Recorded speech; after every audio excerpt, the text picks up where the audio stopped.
Hello, everybody, and welcome to another Artist Spotlight. And today, I got one of the best on the business. This guy teaches, this guy does comic books, this guy does everything under the sun, okay? Super talented, one of my buddies. Please welcome Elvin Hernandez. How you doing, Elvin? I'm doing well. How are you? Doing perfect. Great, great to have you here. Super happy. And I just would like to get started with a little bit of an introduction. So please tell us a little bit about yourself, about your life. Where did you go to school? What classes did you study? And what helped you prepare to become the artist that you are today? Okay, so my road is a little, I don't think it's super long, but it has little bumps here and there. Um, Much like yourself, I'm a Boricua. I am Puerto Rican. I was born in Ponce, Puerto Rico. My mom and my mom's side of the family has always been artistic. They always did artisanal type work or like type of sculpting and different types of different things with paper mache or that type of stuff.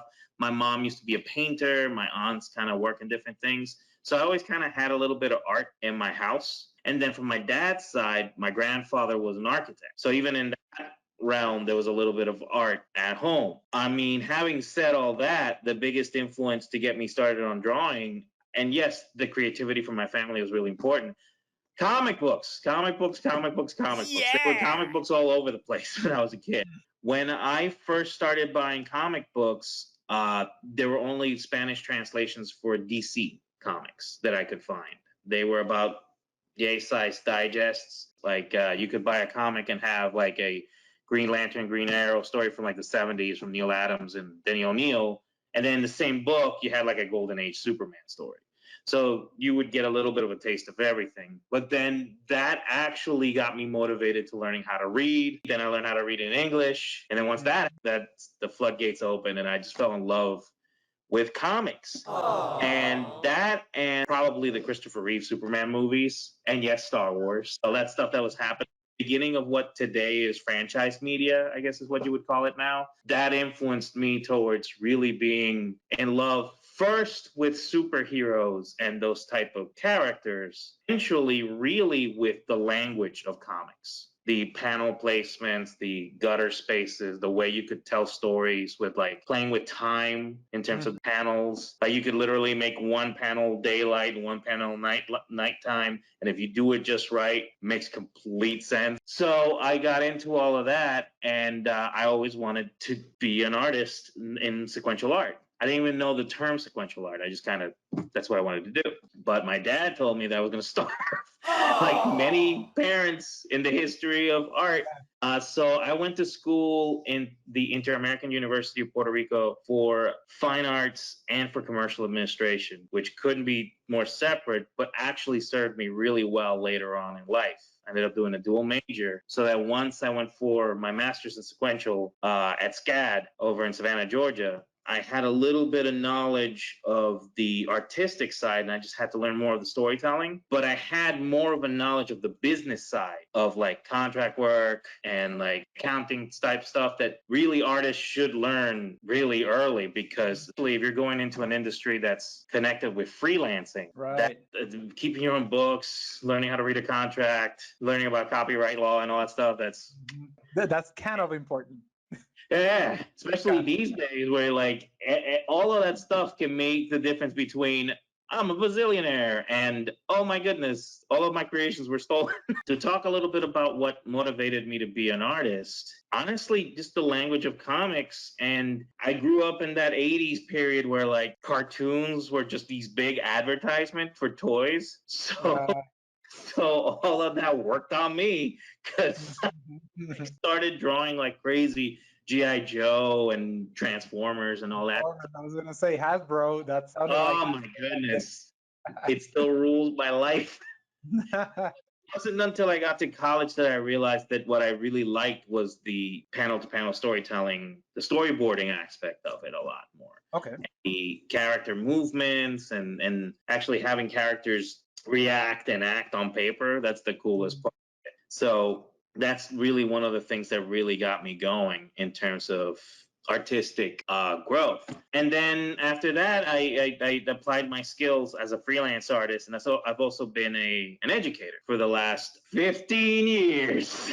Wow, amazing. I worked at the Art Institute of Washington from 2007 until around 2018. So I was there for a long period of time. And after that, I was at the University of the District of Columbia. And now I am currently at the University of Maryland Eastern Shore. I'm a faculty member for the Fine Arts program. I teach the sequential art program. It is the only HBCU that has a sequential art program. We teach comics 1, 2, and 3. We have elements of cartooning, illustration classes, painting, drawing, the whole shebang. So a pretty complete program all the way through. And what I love about that side of it is I get to look at art every day. Like I get to work with these young artists like develop, and they're inspirational too. So I've managed to find a way to make my life revolve almost completely around art.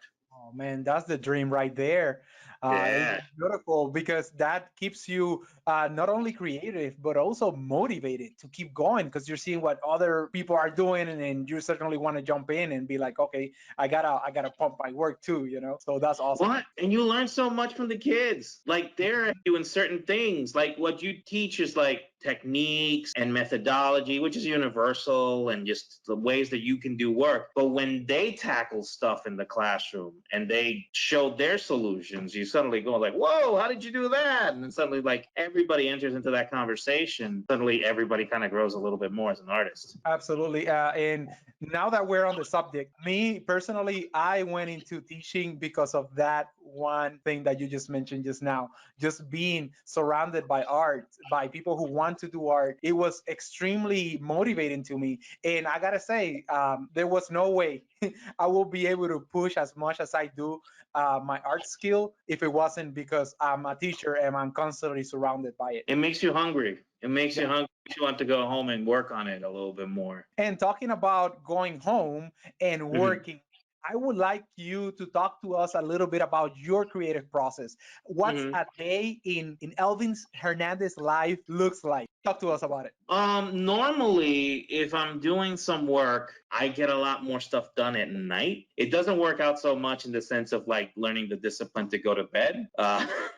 Sometimes when I wake up in the morning and I know that I have enough time, like if I wake up at 7 and know I have enough time before the time I have to get out and go to work, I'll start making some breakfast and get some coffee done, put on the television, and then start working on something. Normally speaking, I'm normally working on my own personal projects because I want to publish my own things this year. That's kind of one of my goals this year. All Yeah. right. Stuff for other people. I kind of want to do something for me. Talk to us a little bit about that. I want to know about what are you working on? Okay, in terms of me or in terms of other people? Oh, your stuff, man. Oh, okay. So I was actually talking with another friend of ours, Enrique Rivera. He Okay. worked over at Nintendo, and so we were talking about like focus, how to maintain focus when you're working. I've been developing a concept called Mundo Rudo for like a bunch of years now, and it's basically a combination of that Mexican wrestling lucha culture along with elements of Caribbean folklore and Taino culture. Like one of the main characters, his name is Cacique. He's kind of a demigod slash like almost like a trickster god superhero that through a series of adventures ends up meeting the son of a former wrestler who's now a private detective who always wears like a wrestling mask, and a ghost lady who actually used to be a wrestler when she was alive, and they're kind of intertwined in this big story against like an evil sort of cabal. I kind of present them almost like a cartel, like Okay. like super villains as a cartel. It's got a lot of the elements that I like from the older Mexican horror movies in terms of like they would be like a wrestler, but it would essentially be a Universal monster movie. So Okay. I'm doing that a little bit with sci-fi elements of like the superhero, but bringing it to Latino culture in many ways. Because that was one of the things that I was talking with Enrique about a lot is we want to do something that speaks to where we came from. Because I think that's one of the things that makes us unique is that we have this experience of the Caribbean where Every boat ever has gone through the Caribbean. Like pirates have stuff there. Like True. it's an interesting world, and so I wanted to do stuff with that. But then at the same time, you get motivated to do like 19 different things. The idea of how do you stay focused Mhm. on thing when you want to do like three things. So how do you stay focused? It's an eternal question. But I think is that I do full scripts for myself whenever I'm working on a project. Like if I do a chapter of a story, I try to do a full script. I do a full panel to panel script in which I write the first panel, the information that's supposed to go in the panel, whatever dialogue is expected to be on the panel, any sound effects or whatnot that are supposed to be written in, and then progressively do my panels that way until I finish the page. But it's almost like my first draft. And then when I start doing the comic page, invariably I change things because I wrote it for me. So Right. I might twist around the language and whatnot, but if I don't have that thing where I start off, I'll just start wandering and then I'll just end up doing something else. Map to where I'm going, especially with tight thumbnails, really helps me focus as I move along. And to go back to your original question of what I do is I normally grab that thumbnail thing. If I haven't finished a page, I'll jump back into a page that needs to be finished. If not, I'll look up another thumbnail. I'll find a page that I want to do next, not necessarily in order, because I like jumping pages to find ones that I'm interested in more. Like big action sequences, of course, get drawn first because that's the 100%. hey, I have my dessert before my meal. That's that's kind of how it works. But then, generally speaking, if I have to go to class, I'll do a little bit of work in the morning, or I'll chill for a little bit, go to class, usually around 3 or 4 o'clock in the afternoon, depending on the semester. I'll be on my way back. Around dinner time or so, I start setting up at my drawing table and put something on TV and then lose myself there until like look up again and it turns out it's 2 o'clock in the morning and oh crap, gotta turn everything off.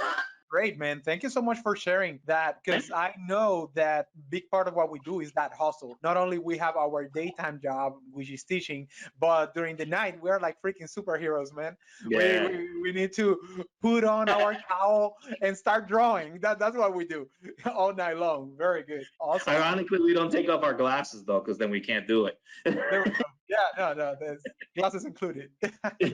So now you already talked about some of these aspects, but what would you consider that is the most fun or maybe the most difficult aspects of what you're doing of the creative process? The most difficult thing really is that if you're doing it for yourself, if you're doing a project that's personal, because there's two different ways to look at it. If you're doing something for somebody else, that this aspect changes a little bit. If you're doing something for yourself, the drive is 100%. You're not necessarily seeing returns immediately. You're doing something that's just your passion project Right. that you get to do, but at the same time can feel like a heavy piece of work. So just maintaining that focus and drive and being able to actually finish the material, that's tough, especially if there's no deadlines. Maintaining that focus, because I mean, there's other things I could say, like drawing, I don't know, horses. Pain in the ass. I get reference for that. But like in terms of like maintaining the consistent thing is drive. And I think what can help that a lot is motivation. Is that they find a lot of affirmation through positive reinforcement from other people. Mhm. Like likes online or stuff like that, which is great, except that because of that, when people start trolling or being critical or being negative and not constructively critical, it Mhm. hits them extra hard.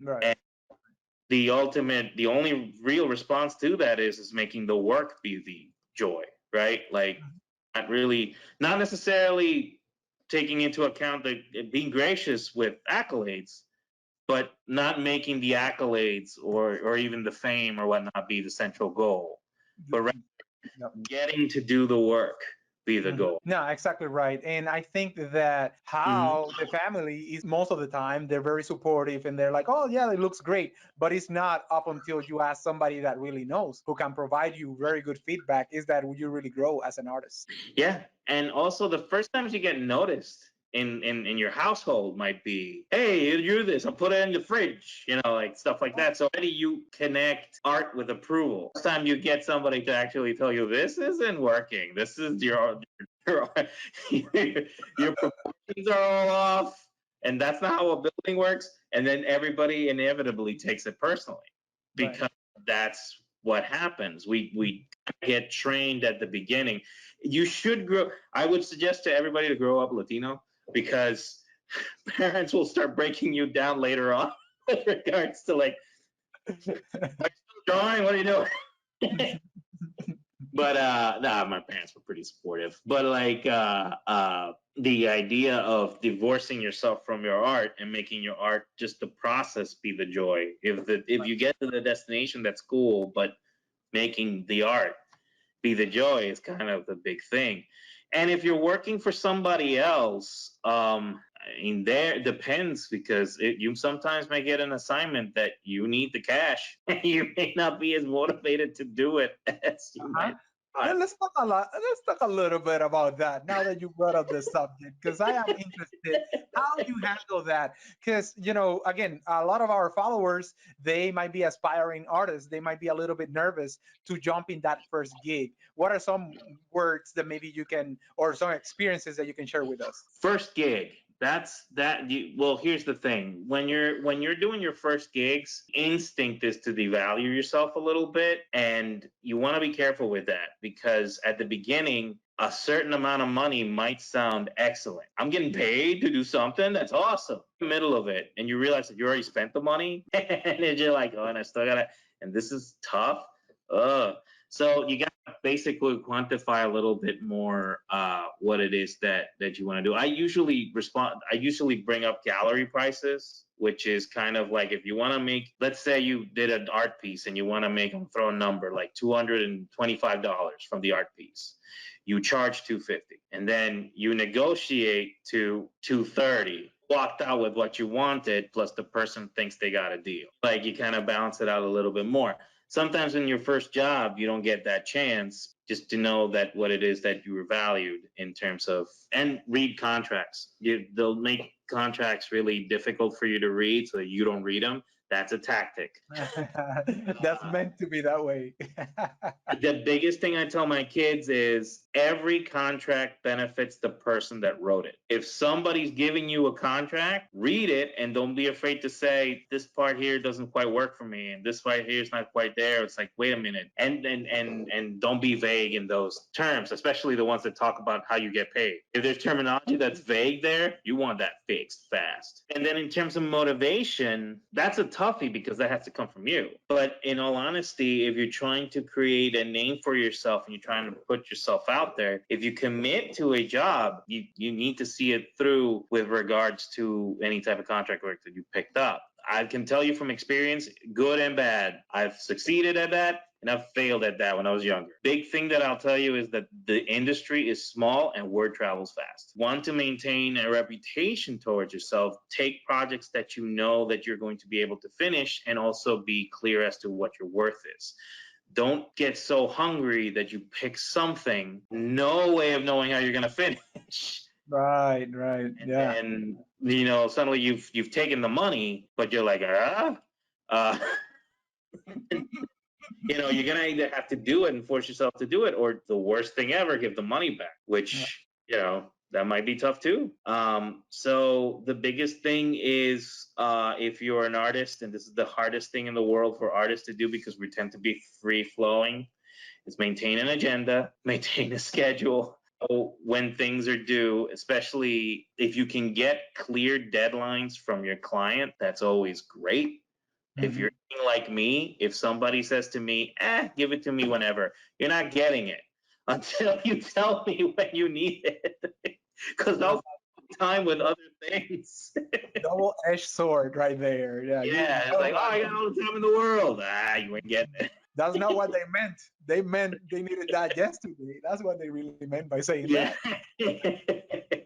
Cool. No, thank you. I think with those tips, anybody who has never have done any freelance can at least get a little bit of jumping points from there on. Mm-hmm. Go ahead and talk to us a little bit about some of the things that you have done. So you already talked about your personal project. What Mhm. about other books or comics that you've done on the past? I've worked for different card companies, Upper Deck, Cryptozoic.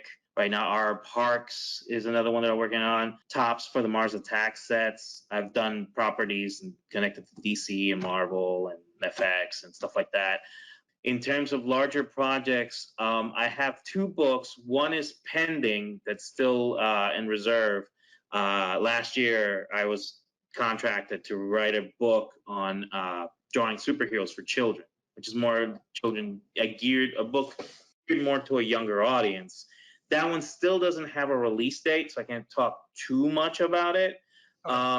But I did write a book a few years ago for Focal Press called Set the Action, which is a book for background design illustration. It's meant for comic book artists, for game artists, for illustrators, for everything, for animators. And the idea is to treat backgrounds as characters in your stories. Each chapter is a chapter of a comic that I'm writing throughout the whole thing. So part of my pitch is like, if you don't even have to sneak a comic book into your textbook, I have provided one for you. So you can just Yeah. spaz out and read those instead of paying attention. But what I tried to do is write a background book that takes into account the language of film and comics rather than a strictly mathematical construct of how to create the perspective points. It still has geometry in it because it's backgrounds, but it talks a bit more about how to make them more personalized towards storytelling. I've also recently done work for City State Entertainment. I did some work last year and the year before that for them with regards to a couple of properties. I can't talk about everything I did, but they just put out a game in I think it's their beta stage. It's called Final Stand Ragnarok. It's not necessarily an RPG because it's not necessarily a fighting game like Street Fighter. It's closer to like a more of a war type game. The introduction and character illustrations, I did a few of those. As an illustrator in some of the story elements that were done in that game, along with a short comic that opens the game. So I got a little bit of a taste of industrial work connected to that, and I did a couple more things for them. But again, once they're out, I'll be able to talk about them a little more. No, I was gonna say, make sure to keep us posted. And I've also been able to do a few illustrations for local galleries and establishments, expanding both my output with regards to the area, because I'm trying to ingrain myself a bit more into the local art scene over here. Just became part of the committee for the Salisbury Art Space, done artwork for them as well as for the Ocean City Art Gallery. So I've done a little bit of work in terms of the area. And in the past, I've worked for people like Toys R Us. I've done stuff for Focal Press. I did illustrations for Kaiser Studio Productions' Dark Legacy game with Upper Deck. So I've done work connected to the game aspects connected to that. And then I've done comic book work here and there, commission work here and there. A lot of it sometimes escapes your brain because, again, it's a long time. And sometimes you do projects and you just turn them out and then you just keep going. I've been consistently working as a freelance artist for a while now.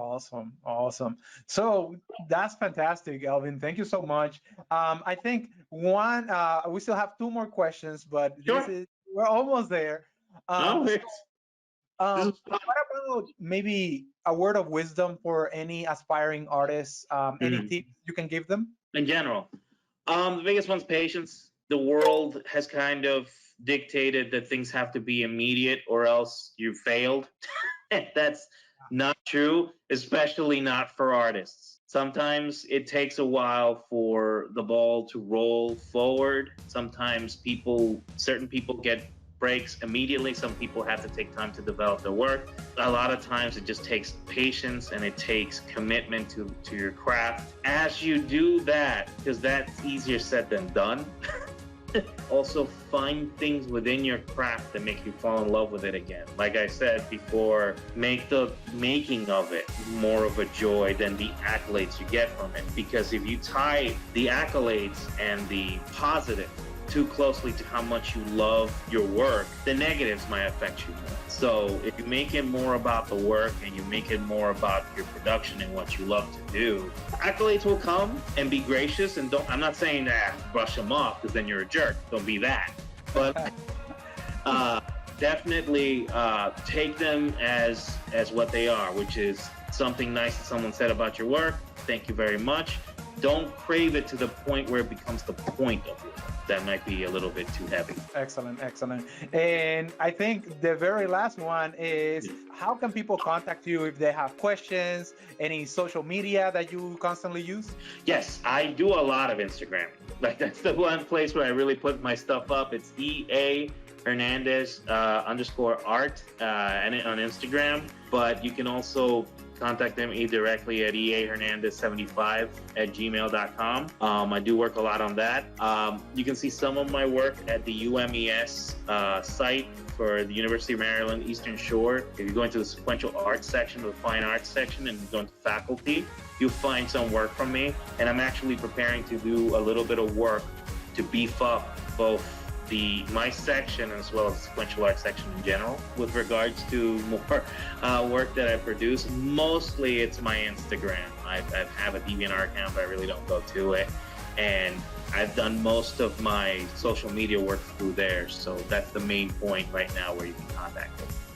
All right, excellent. Thank you, Elvin, so much. It's been a true honor to have you here with us today. Finn, I would put a link below, all his links where you can find him. Thank you so much again, and I'll catch you guys next time.